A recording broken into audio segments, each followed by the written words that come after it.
Welcome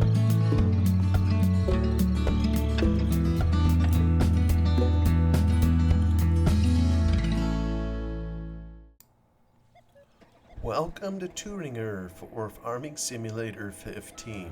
We now continue in our reading of My Antonia by Willa Cather in Book 2, Part 13. Anna spoke wistfully. It must make you happy, Jim, to have fine thoughts like that in your mind all the time and to have words to put them in. I always wanted to go to school, you know. Oh, I just sat there and wished my papa could hear you, Jim. Antonia took hold of my coat lapels. There was something in your speech that made me so think about my papa. I thought about your papa when I wrote my speech, Tony, I said. I dedicated it to him. She threw her arms around me and her dear face was all wet with tears. I stood watching their white dresses glimmer smaller and smaller down the sidewalk as they went away. I have had no other success that pulled at my heartstrings like that one. Part 14. The day after commencement, I moved my books and desk upstairs to an empty room where I should be undisturbed, and I fell to studying in earnest. I worked off a year's trigonometry that summer and began Virgil alone. Morning after morning, I used to pace up and down my sunny little room, looking off at the distant river bluffs and the roll of the blonde pastures between, scanning the aloud and the ain't aloud and committing long passages to memory. Sometimes in the evening, Mrs. Harling called to me as I passed her gate and asked me to come in and let her play for me. She was lonely for Charlie, she said, and liked to have a boy about. Whenever my grandparents had misgivings and began to wonder whether I was not too young to go off to college alone, Mrs. Harling took up my cause vigorously. Grandfather had such respect for her judgment that I knew he would not go against her. I had only one holiday that summer. It was in July. I met Antonia downtown on Saturday afternoon and learned that she and Tiny and Lena were going to the river next day with Anna Hansen. The elder was all in bloom now, and Anna wanted to make elder-blow wine. Anna's to drive us down in the marshal's delivery wagon, and we'll take a nice lunch and have a picnic. Just us, nobody else. Couldn't you happen along, Jim? It would be just like old times. I considered a moment. Maybe I can if I won't be in the way. On Sunday morning, I rose early and got out of Black Hawk while the dew was still heavy on the long meadow grasses. It was the high season for summer flowers. The pink bee bush stood tall along the sandy roadsides, and the cone flowers and rose mallow grew everywhere. Across the wire fence in the long grass, I saw a clump of flaming orange-colored milkweed, rare in that part of the state. I left the road and went around through a stretch of pasture that was always cropped short in summer, where the gaillardia came up year after year and matted over the ground with the deep velvety red that is in Bokhara carpets. The country was empty and solitary except for the larks that Sunday morning, and it seemed to lift itself up to me and to come very close. The river was running strong for midsummer. Heavy rains to the west of us had kept it full.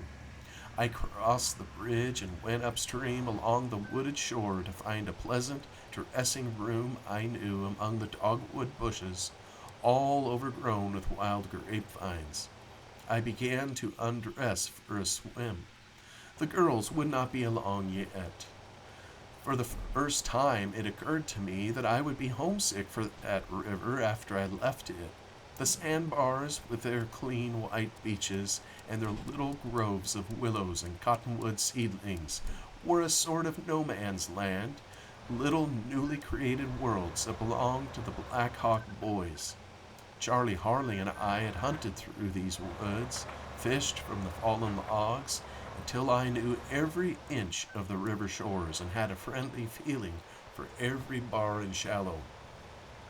After my swim, while I was playing about indolently in the water, I heard the sound of hoofs and wheels on the bridge. I struck downstream and shouted as the open spring wagon came into view on the middle span. They stopped the horse, and the two girls in the bottom of the cart stood up, steadying themselves by the shoulders of the two in front so that they could see me better.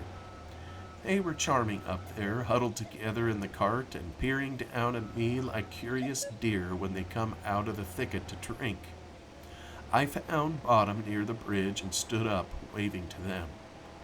"How pretty you look," I called. "So do you," they shouted all together and broke into peals of laughter. Anna Hansen took the reins, and they drove on while I zigzagged back to my inlet and clambered up behind an overhanging elm. I dried myself in the sun and dressed slowly, reluctant to leave that green enclosure where the sunlight flickered so bright through the grapevine leaves and the woodpecker hammered away in the crooked elm that trailed out over the water. As I went along the road back to the bridge, I kept picking off little pieces of scaly chalk from the dried water gullies and breaking them up in my hands. When I came upon the marshal's delivery horse tied in the shade, the girls had already taken their baskets and gone down the east road, which wound through the sand and scrub. I could hear them calling to each other. The elder bushes did not grow back in the shady ravines between the bluffs, but in the hot sandy bottoms along the stream, where their roots were always in moisture and their tops in the sun. The blossoms were unusually luxuriant and beautiful that summer. I followed a cattle path through the thick underbrush until I came to a slope that fell away abruptly to the water's edge. A great chunk of the shore had been bitten out by some spring freshet, and the scar was masked by elder bushes growing down to the water in flowery terraces. I did not touch them. I was overcome by content and drowsiness and by the warm silence about me.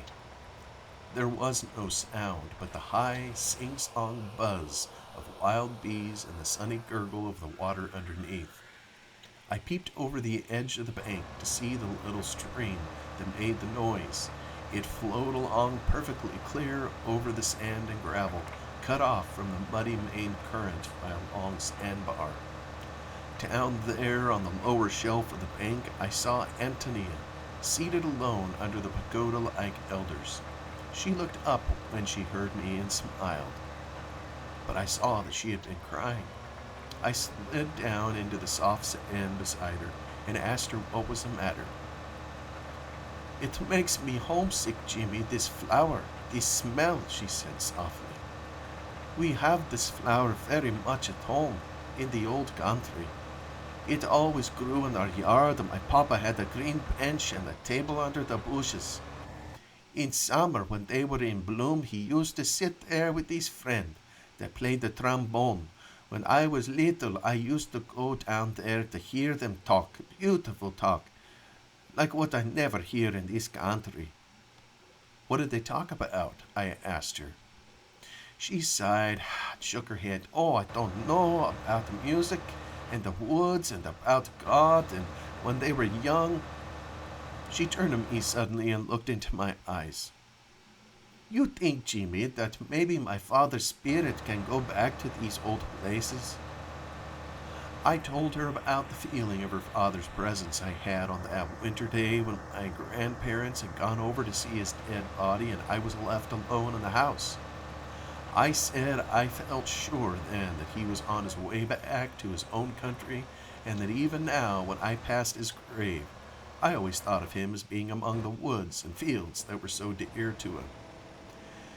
Antonia had the most trusting, responsive eyes in the world. Love and credulousness seemed to look out of them with open faces. Why didn't you ever tell me that before? It makes me feel more sure for him. After a while, she said, You know, Jim, my father was different from my mother. He did not have to marry my mother, and all his brothers quarreled with him because he did. I used to hear the old people at home whisper about it. They said he could have paid my mother money and not married her. But he was older than she was, and he was too kind to treat her like that. He lived in his mother's house, and she was a poor girl coming in to do the work. After my father married her, my grandmother never let my mother come into her house again. When I went to my grandmother's funeral was the only time I ever in my grandmother's house. Don't that seem strange? While she talked, I lay back in the hot sand and looked up at the blue sky between the flat bouquets of elder. I could hear the bees humming and singing, but they stayed up in the sun above the flowers and did not come down into the shadow of the leaves.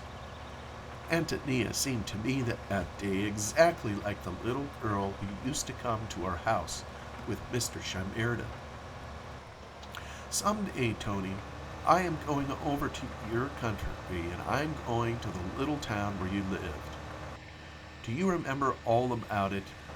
Jim, she said earnestly, if I was put down there in the middle of the night, I could find my way all over that little town, and along the river to the next town where grandmother lived. My feet remember all the little paths through the woods, and where the big roots stick out to trip you. I ain't never forgot my own country.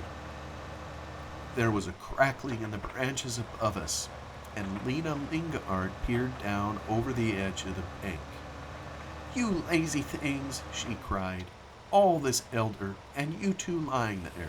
Didn't you hear us calling you?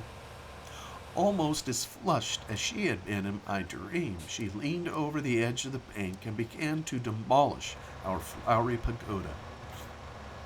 I had never seen her so energetic. She was panting with zeal, and the perspiration stood in drops on her short, yielding upper lip. I sprang to my feet and ran up the bank. It was noon now, and so hot that the dogwoods and scrub oaks began to turn up the silvery underside of their leaves, and all the foliage looked soft and wilted. I carried the lunch basket to the top of one of the chalk bluffs, where even on the calmest days there was always a breeze. The flat-topped, twisted little oaks threw light shadows on the grass.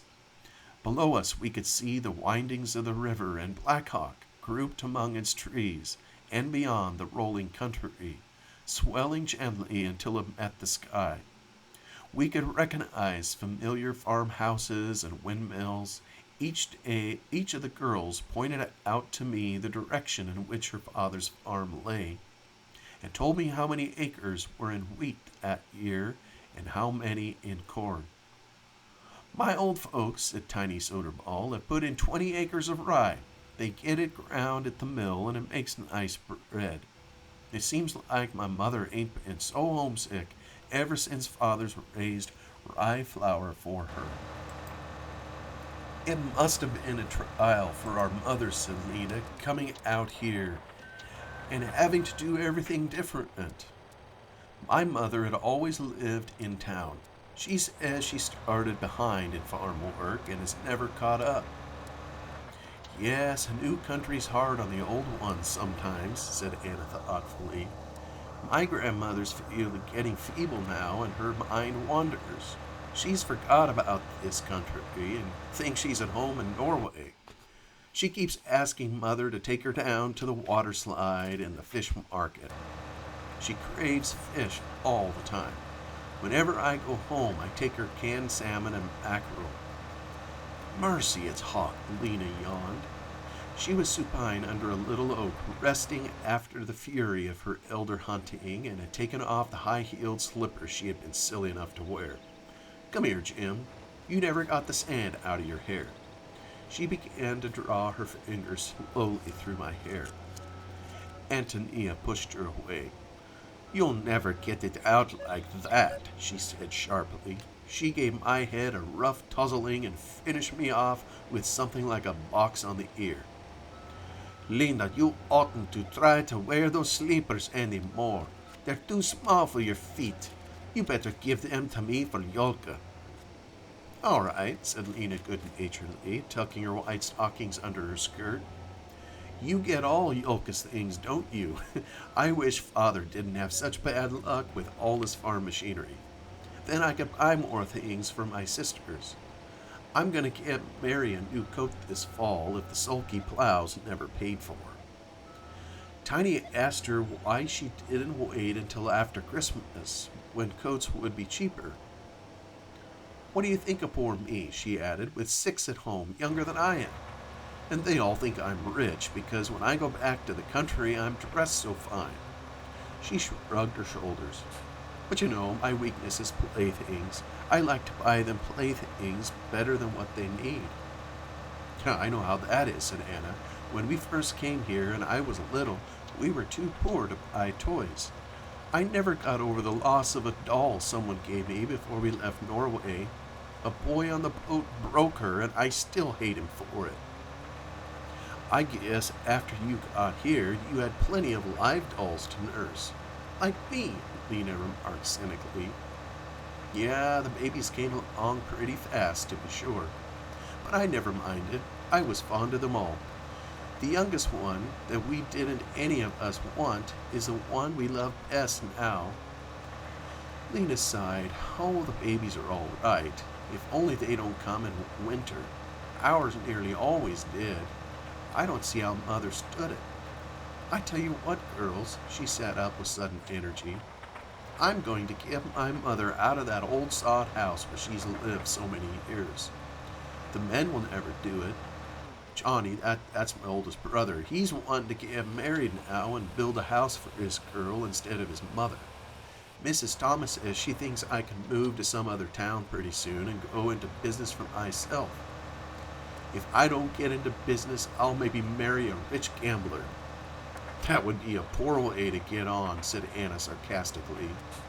I wish I could teach school, like Selma Cron. Just think, she'll be the first Scandinavian girl to get a position in the high school. We ought to be very proud of her. Selma was a studious girl who had not much tolerance for giddy things like Tiny and Lena, but they always spoke of her with admiration. Tiny moved about restlessly, fanning herself with her straw hat. If I was smart like her, I'd be at my books day and night. But she was born smart, and look how her father's trained her. He was something high up in the old country. So was my mother's father, murmured Lena. But that's all the good it does us. My father's father was smart too, but he was wild. He married a Lapp. I guess that's what's the matter with me. They say Lapp blood will out. A real Lapp, Lena? I exclaimed. The kind that wears skins?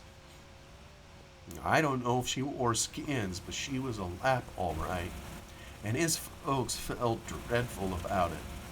He was sent up north on some government job he had and fell in with her. He would marry her.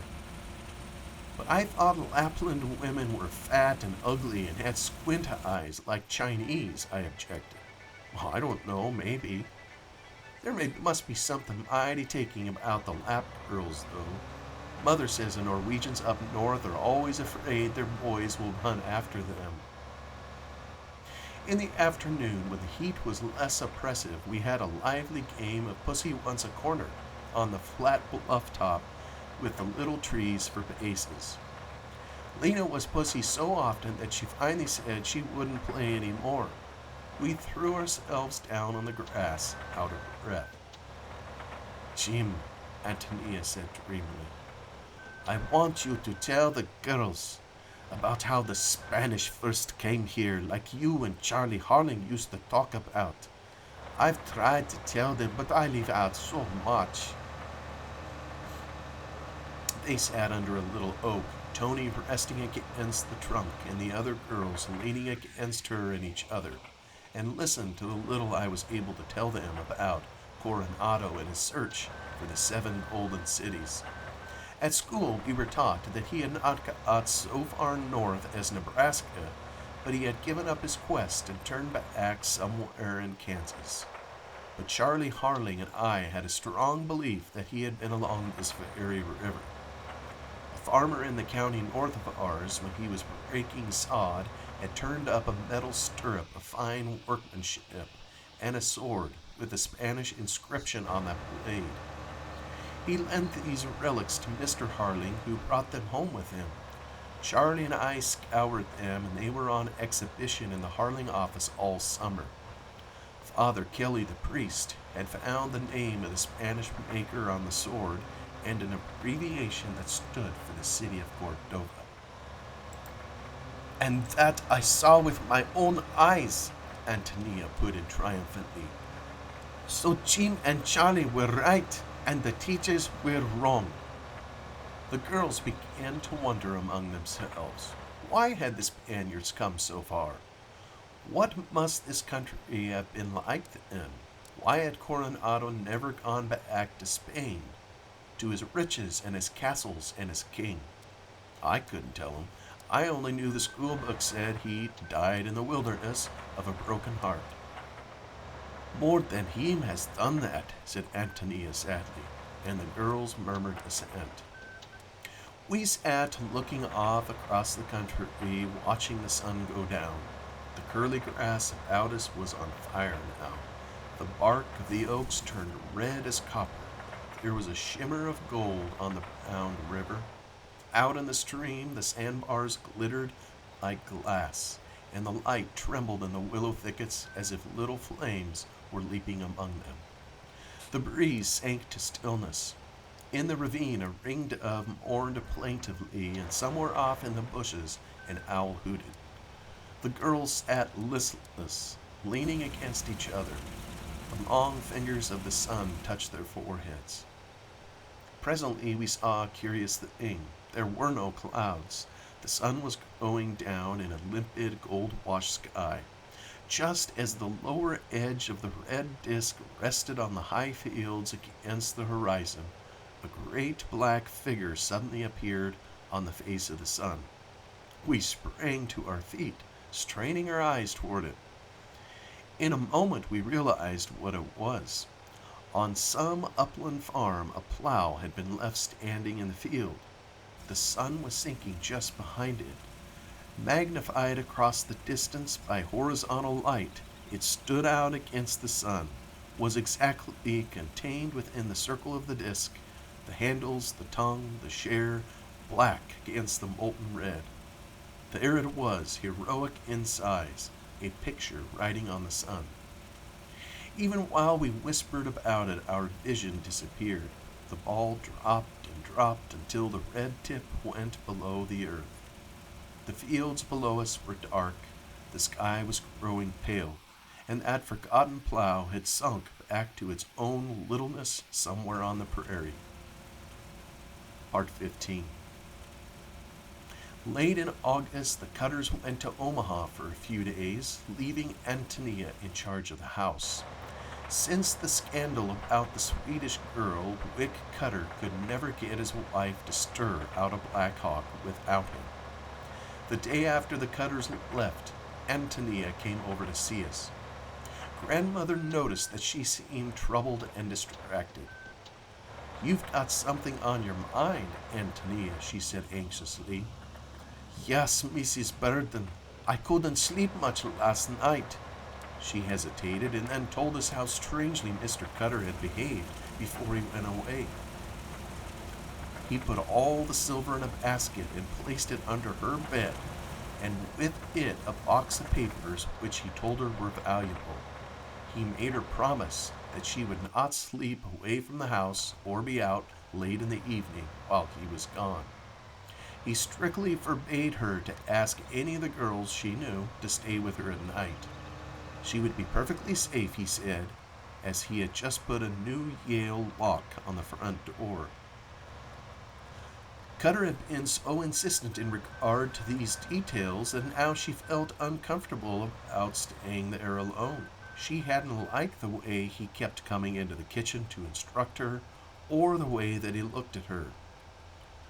I feel as if he up to some of his tricks again and is going to try to scare me somehow. Grandmother was apprehensive at once. I don't think it's right for you to stay there feeling that way. I suppose it wouldn't be right for you to leave the place alone either, after giving your word. Maybe Jim would be willing to go over there and sleep, and you could come here nights. I'd feel safer knowing you were under my own roof. I guess Jim could take care of their silver and old usury notes as well as you could. Antonia turned to me eagerly. Oh, would you, Jim? I'd make up my bed nice and fresh for you. It's a real cool room, and the bed's right next to the window. I was afraid to leave the window open last night. I liked my own room, and I didn't like the Cutter's house under any circumstances, but Tony looked so troubled that I consented to try this arrangement. I found that I slept there as well as anywhere, and when I got home in the evening, Tony had a good breakfast waiting for me. After prayer, she sat down at the table with us, and it was like old times in the country. The third night I spent at the Cutter's, I awoke suddenly with the impression that I had heard a door open and shut. Everything was still, however, and I must have gone to sleep again immediately. The next thing I knew, I felt someone sit down on the edge of the bed. I was only half awake, but I decided that he might take the Cutter's silver, whoever he was. Perhaps if I did not move, he would find it and get out without troubling me. I held my breath and lay absolutely still. A hand closed softly on my shoulder, and at the same moment I felt something hairy and cologne-scented brushing my face. If the room had suddenly been flooded with electric light, I couldn't have seen more clearly the detestable bearded countenance that I knew was bending over me. I caught a handful of whiskers and pulled, shouting something. The hand that held my shoulder was instantly in my throat. The man became insane. He stood over me, choking me with one fist and beating me in the face with the other, hissing and chuckling and letting out a flood of abuse. So this is what she's up to when I'm away, is it? Where is she, you nasty whelp? Where is she? Under the bed, are you, hussy? I know your tricks. Wait till I get at you. I'll fix this rat you've got in here. He's caught all right. So long as Cutter had me by the throat, there was no chance for me at all. I got hold of his thumb and bent it back until he let go with a yell. In a bound, I was on my feet and easily sent him sprawling to the floor. Then I made a dive for the open window, struck the wire screen, knocked it out, and tumbled after it into the yard. Suddenly I found myself running across the north end of Black Hawk in my nightshirt, just as one sometimes finds oneself behaving in bad dreams. When I got home, I climbed in at the kitchen window. I was covered with blood from my nose and lip, but I was too sick to do anything about it. I found a shawl and an overcoat on the hat rack, lay down on the parlor sofa, and in spite of my hurts, went to sleep. Grandmother found me there in the morning. Her cry of fright awakened me. Truly, I was a battered object. As she helped me to my room, I caught a glimpse of myself in the mirror. My lip was cut and stood out like a snout. My nose looked like a big blue plum, and one eye was swollen shut and hideously discolored. Grandmother said we must have the doctor at once, but I implored her, as I had never begged her for anything before, not to send for him. I could stand anything, I told her, so long as nobody saw me or knew what had happened to me. I entreated her not to let grandfather even come into my room. She seemed to understand, though I was too faint and miserable to go into explanations. When she took off my nightshirt, she found such bruises on my chest and shoulders that she began to cry. She spent the whole morning bathing and poulticing me and rubbing me with arnica. I heard Antonia sobbing outside my door, but I asked grandmother to send her away. I felt that I never wanted to see her again. I hated her almost as much as I hated Cutter. She had let me in for all this disgustingness. Grandmother kept saying how thankful we ought to be that I had been there instead of Antonia. But I lay with my disfigured face to the wall and felt no particular gratitude. My one concern was that grandmother should keep everyone away from me. If the story once got out abroad, I would never hear the last of it. I could well imagine what the old man down at the drugstore would do with such a thing. While grandmother was trying to make me comfortable, grandfather went to the depot and learned that Willa Cather had come home on the night express from the east and had left again on the 6 o'clock train for Denver that morning.